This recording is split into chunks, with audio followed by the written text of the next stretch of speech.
Hey, this is Shane Deckert. If you want to learn how to use your small axe to build an empire, you should be listening to the Small Axe podcast with my good friend, Nico. Hey guys, it's your boy Nico here from the Small Axe Podcast. I want to show you how to use your small axe to build a lasting empire. You see, not everybody begins their investing career with millions of dollars, a huge network of investors, or the knowledge necessary to become successful in this space, and that's okay. What I focus on here on this podcast is helping you hone your skills, sharpen your tools to become the best investor that you can be. Now, I want you to sit back, relax, and enjoy this show. If you have any questions or you want to reach out to me or the guest, feel free to do so. Love you guys. Okay, Small Axe community. Boy, oh boy, do I have a surprise for you. I have my buddy Shane. He is one of my best friends and favorite partners in this game of multifamily. I've been hanging out with this guy now online for about 4 years. We've never actually met in person. Crazy, surprisingly enough. So wild how our relationship has, transitioned from talking, every once in a while to talking every single day, but never actually meeting. But anyway, he's a stud. He's a star. He rocks in so many different ways, and I can't wait for you guys to hear his story. So, without further ado, Shane, welcome to the show. Thanks, Nico, and I'll echo everything you said. Man, you're a great friend, great partner, and I think I have to go out to New York soon, take the family, or you could always come to Colorado, man. That will happen. We will absolutely make it happen. Oh, we'll meet down in Florida. All right. Oh, there we go. Yeah, let's do it. But Shane, let's take a minute because I know you so well, but the listeners don't. Let's take a minute to kind of go over your story, your journey, your background, how you got to where you are today. Sure. Ooh, that's a loaded question. I've been in the different branches of the military for 16 years and going now. Been a civil engineer since college, pretty much. A registered professional engineer. So my main job has been to manage design and construction and facility maintenance, which is definitely applied to what we do in multifamily, the Capex project type thing, and just managing the maintenance calls and repairs.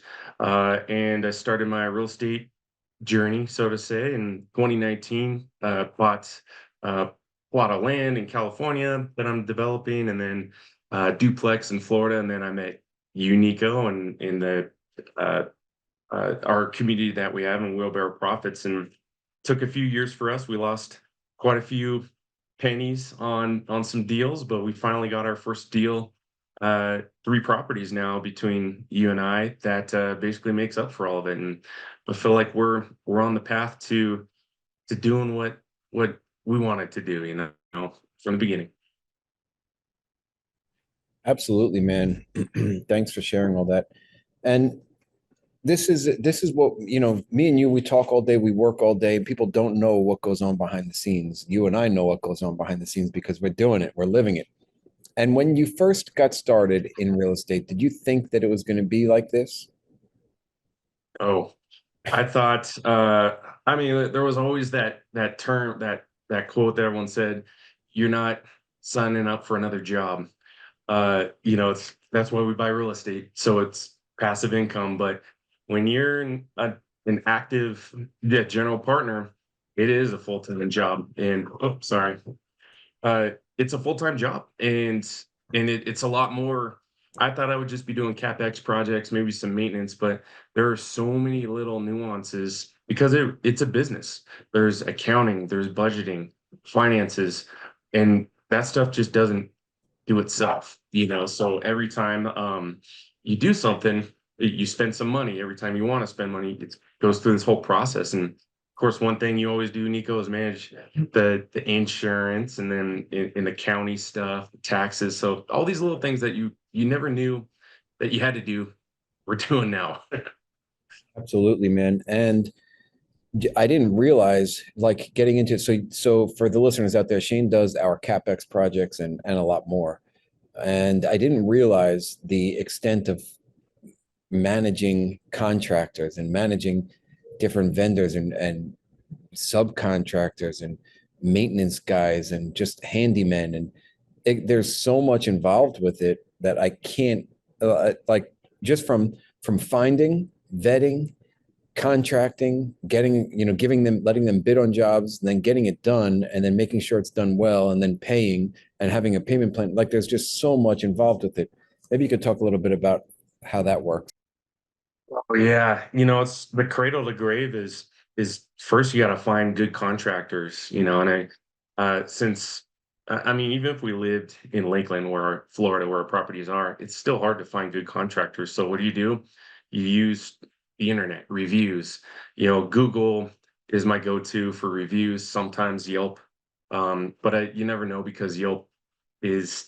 I've run into contractors who have paid for reviews, but I think you want to search for someone with a lot of reviews because it can't get muddied down by that kind of thing.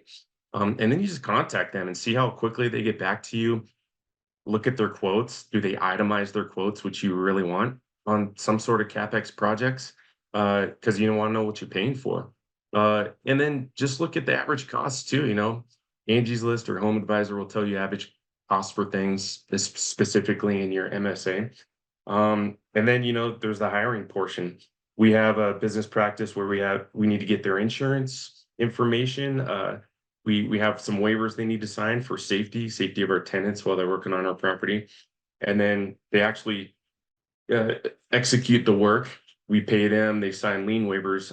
But then you always have to have the boots on ground because as good as a contractor is, and as much as you trust them, you're paying them in their transaction, and so you have to verify the work. So someone on someone locally has to go check that work, and they have to know what they're looking at, and sometimes I have to coach them on what they're looking at to make sure things were done correctly. And then the final part, just paying them, closing that project out, and then you always keep in contact because every project has a warranty, and it's usually 1 year with that contractor, or if it's materials, roofing could be 15, 20 years, this and that. So, and it's just managing all that on the front end with the contractor, but then on the back end of payments and reimbursing however you paid them, that kind of thing. Yeah, man, thank you. How do you like, for people out there who just are looking at deals and underwriting, how do you like kind of estimate upfront without having walked the property, or do you not? Right? We didn't walk the property yet. We're just looking at an OM, let's say. How do we kind of like ballpark our CapEx expense? A lot is if you have an OM, that's great because sometimes it'll say if units have been renovated, if some big CapEx projects like roofs, the big thing, I look for the big things because that is a big chunk of your CapEx budget. The some smaller things you can kind of overlook because usually in our CapEx budgets, between you and I, Nico, we pad it just for the unknowns. That lets us wait until we get our inspection report, which that's when my budget's within 5 to 10% because I know everything about that building.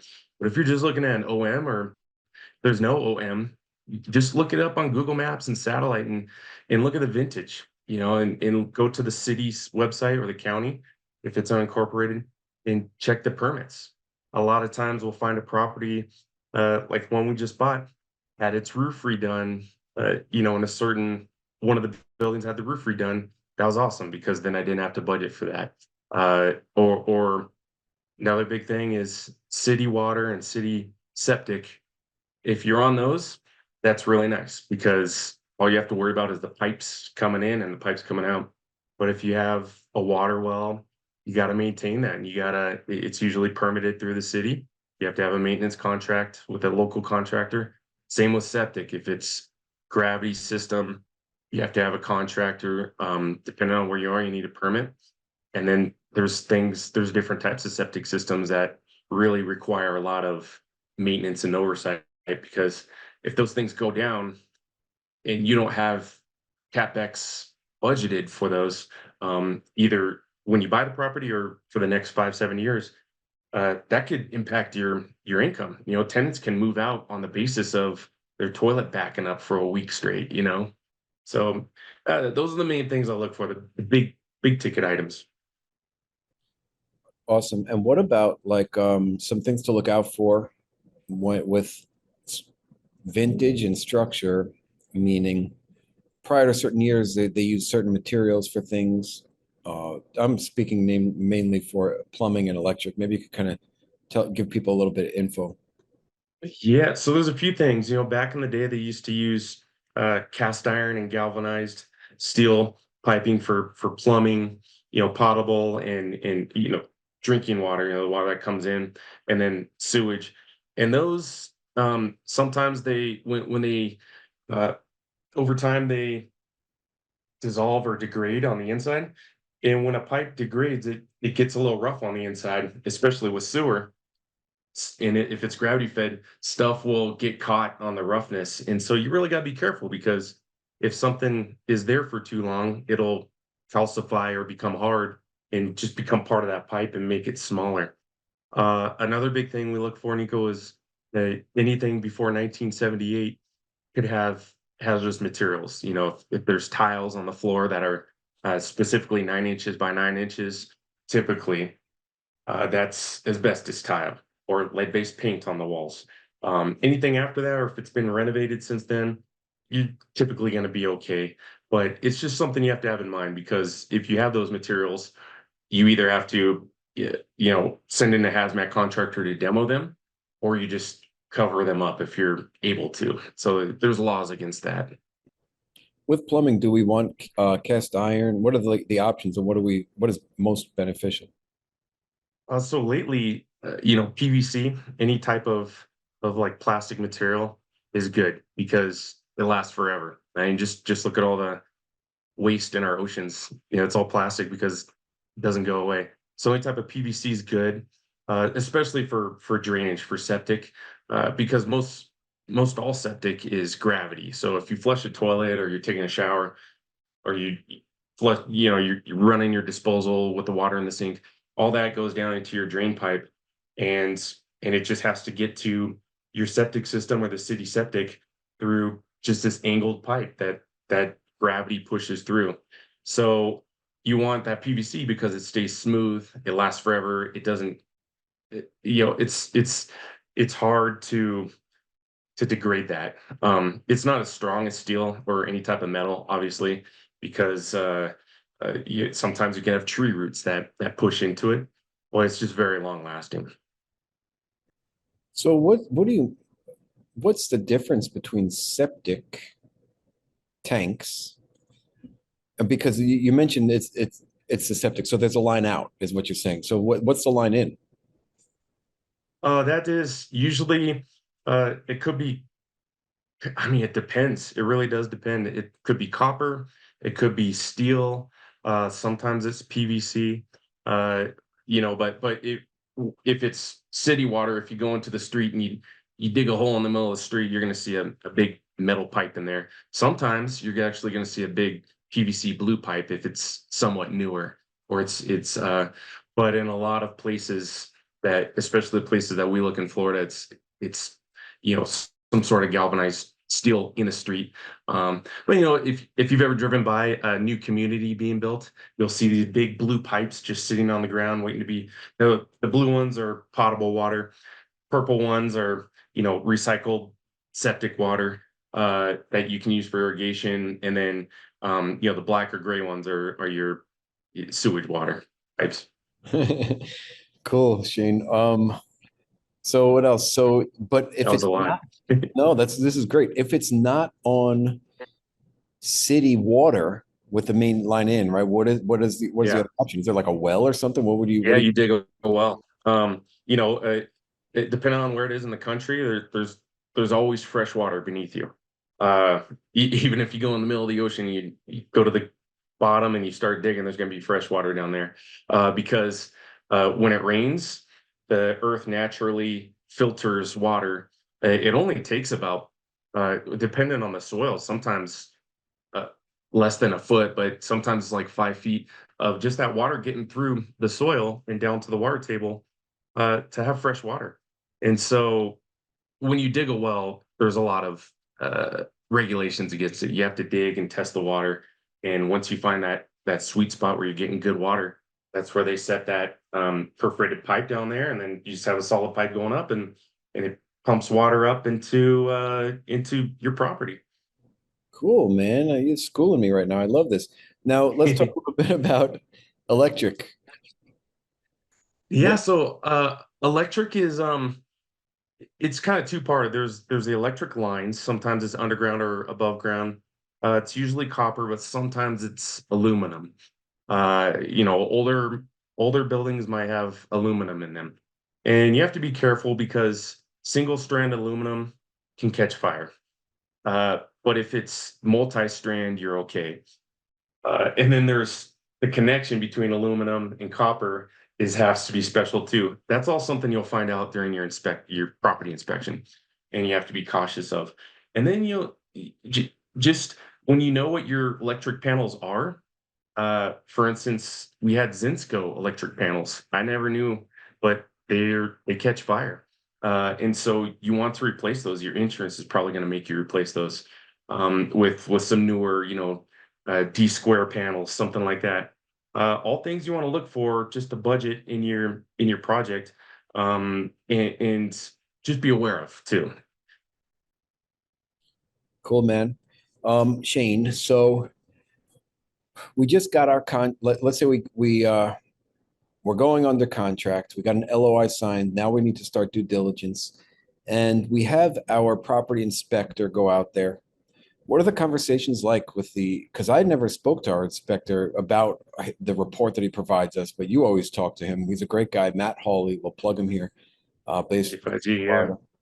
Like, what do you call him and you talk to him even when he's on site or after when he's done? I know that you speak with him a lot. What is that conversation like, and how can my listeners kind of do the same? Yeah, well, yeah, Matt's awesome because he'll remember individual units from properties inspected for us 2 years ago. It's crazy. The first thing, Nico, is something you and I always do is we ask him for the buildium report. That pulls all the permits from the past however long possible. Most cities have about 20 years of permits on file because that's when the internet came out, and they started implementing that. But usually when I call Matt, it's he doesn't inspect the beautification things, that we talk about when we're repositioning a property, like uh the counters, this kind of thing, or making it pretty inside. He'll mention the flooring, he'll mention the appliances, but mostly he cares about building components, the HVAC, the condenser, and then the lower all that kind of stuff for the HVAC, and heating, air conditioning, how well it works. He'll talk about the roofs. He'll tell me some things like, hey, these roofs, really need to get a roof inspection on this because I'm not an expert on it. Some things you need an expert. Roofs, uh, scoping sewer lines, or just testing water line. You can't scope a potable water line because it's pressurized, but you can test things with it. Um, those kinds of things. He'll know if we need additional inspections. And I'll also know if we don't. He could just look at it and check it out. And so it's a lot of those building components that are cost a lot of money that could fail, that I'll call them up and sort of clarify. So, hey, what is this? Oh, this is a Zinsco panel. You need to replace that. It's aluminum, but it's multi-strand, so you're good.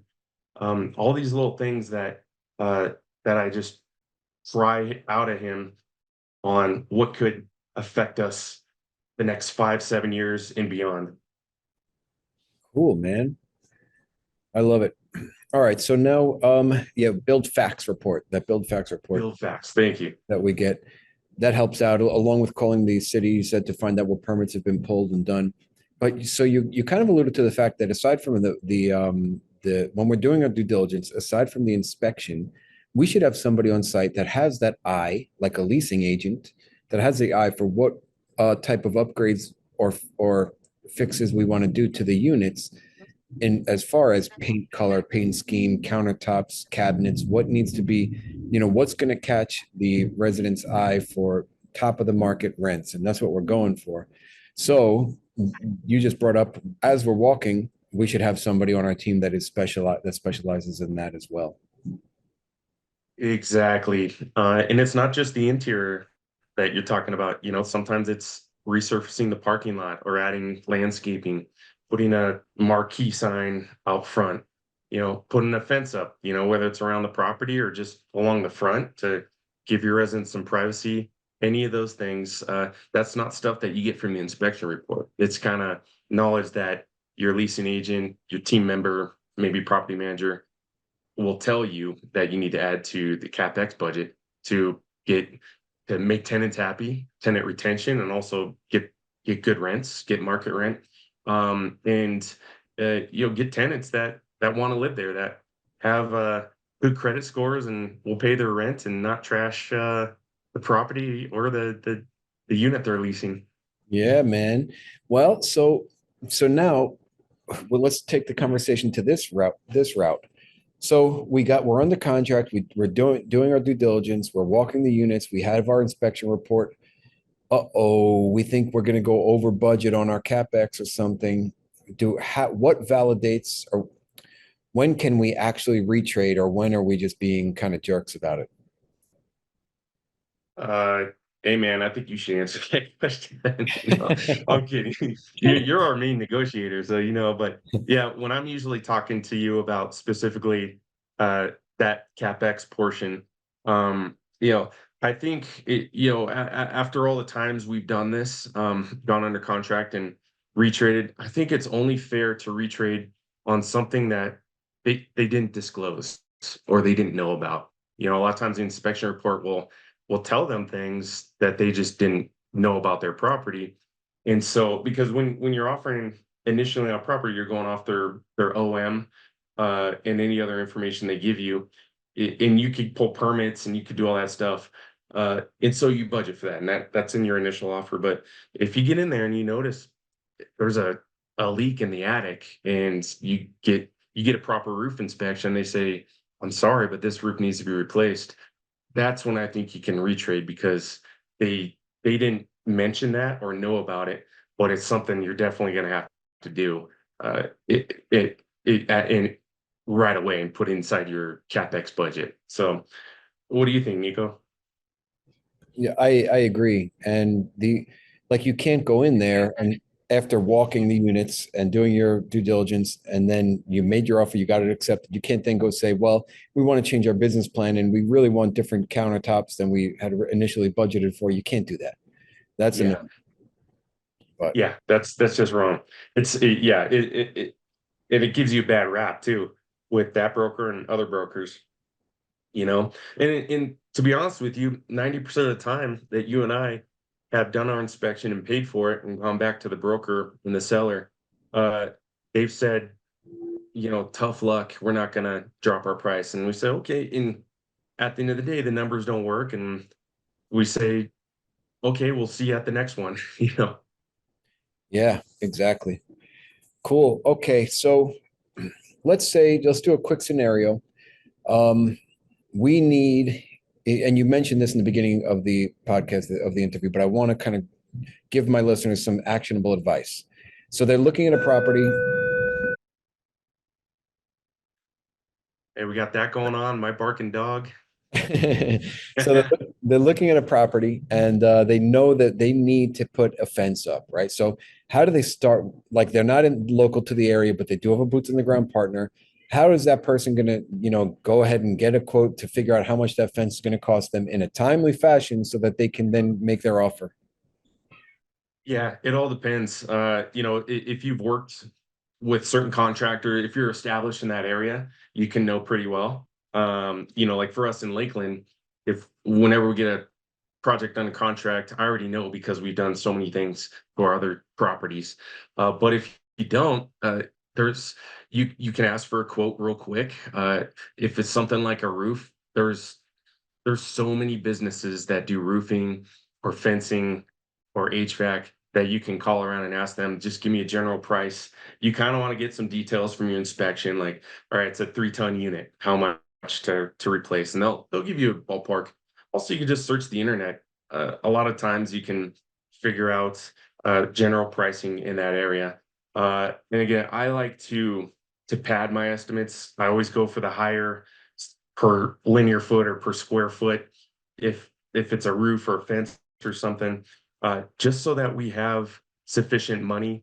It's always better to raise more money for capex than less, um, just because you don't want to get caught red-handed and need more money, ask for a capital call, or just not do that project and be kind of worried, right? Our roof is leaking, but we're not going to repair it or replace it, Yeah. that kind of So, thing. so with you use tools like you're not there, you're not on site, but let's say we don't have it under contract yet. We just want to kind of get a general estimate of what our capex is going to be. Can you just go on Google and like kind of get the linear foot of like for the fence line or the, Oh you know, man. to then provide to the contractors that you're speaking with or the square foot of the roof? Yeah, the internet's a glorious thing, man. You can get square footage, linear footage of any property just by going even Google now, Google Maps. But there's a website I use, I think it's called Daft Logic or something that will use Google Maps to measure, and you get it, to the half a foot, which that's really what you need. You don't need to get it down to the inches of certain things or square inch.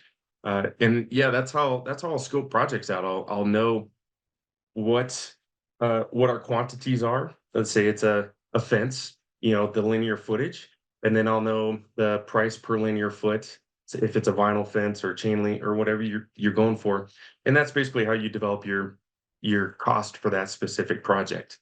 So there's the two sides. You need to know your quantities, which you get off of Google Maps, and then you need to know your price per square foot, which you get, as we talked about earlier, the different ways of calling contractors or just knowing through Google of what the general price is. Dude, you gave so much information today. This is epic. Now, now let's come to the last part of this with CapEx and with contractors. How do we know that they're going to be good? I mean, we ran into some issues. I personally think it's very difficult to really figure out how whether or not they're going to perform well and not screw us over, right? I don't know if you have an answer for this, but like we don't we're looking at 10 different contractors. How do we know like who to choose? Are there telltale signs or what do you look for in a good contractor? Well, first off, you don't know. You never know. But I will say through our experience and through my job experience, the ones that are you've got a good way of hedging your bets on a good contractor, right? Number one is reviews because that's how contractors get their business, right? Number two could be if they're just a bigger company. Like there's a lot of HVAC companies, roofing companies that are nationwide, and you kind of know that they've got policies and procedures, that they're going to get the job done. You're going to pay a little more, but there's like peace of mind. But if there's sort of a small handyman, it's really hard to know. And so what we usually do is we'll give them a little project here, like replace some windows or clean up this area, replace this one thing, and kind of see what their quotes look like, see how responsive they are if you text them, if they send you updates every day, that's awesome. I say communication is probably one of the number one things with a contractor that you want, especially if you're not living there. And you're having them go out there. You don't have someone holding their hand or looking over their shoulder their whole time. They're just doing the work. And so I'd say those things alone are kind of how you do it. And if a contractor, sometimes they're awesome, but then they can just run into something in their lives and then they're just not good. And so you have to be careful, especially with like bigger projects. You want to make sure they're a contractor that will, the three things in a project are quality, price, and schedule. And if you find a contractor that's good on all three, hold them close, and take care of them, write them good reviews, tip them sometimes, if they're smaller, just treat them good. Excellent advice, Shane. Thanks, man. All Yep. right, man. We're gonna switch to our final question, dude. And you better know, Oh, I don't know if you have an answer to this, but you better come up with something. So I'm gonna ask it slowly. JK, we're gonna race through this. Let's imagine it was 100 years from now, Shane. You have great grandchildren. Dylan's got grandchildren. Those are his grandchildren. They're happy as can be. They're like loving life. And they wanted to write a book about Mr. Shane Deckert. What do you want them to title that book? Probably the dumbest man alive. No, I'm kidding. I don't know, man. 100 years from now, with my, with my like with Dylan, I have one son, and my wife and I, we always try and teach him to be generous and be nice to people. And because you never know if someone's having a bad day, uh, and you never know if it's going to make their day. And there's sort of this ripple effect of that I think, when you help someone who's in need or just having a bad day, um, that it just makes you feel good inside, number one, intrinsically, and then that it just makes the world a better place. So I don't know what the book would be called, but just be nice to people because you never know what they're going through. And if you make their day, then that's awesome, right? And they're just gonna go and make someone else's day. Hell yeah, Shane. I love it. Thanks, man. All right. Yeah. How could people find you? Well, you email me at shanedeckard@gmail. My website's marathoncommunities.com, or I'm very close with Nico, so just contact him, and you could get through me to him. And I'm just on social media as well. My man. All right, dude. So let's get back to work. Let's start kicking some more butt and finding some more deals. Thank you, my brother, man. And I will talk to you soon. Thank you, man. This has been fun. All right. Hey, Small Axe community. I would like to say thank you for listening to another episode of my podcast where we show you how to use your small axe to build a lasting empire. Now, if you liked what you heard, it would mean the world to me if you would subscribe, leave a 5-star rating, and write a review. Also, if you want to get in touch with me, go to my website at smalaxecommunities.com. Book a call with me. And until the next episode, keep sharpening those axes.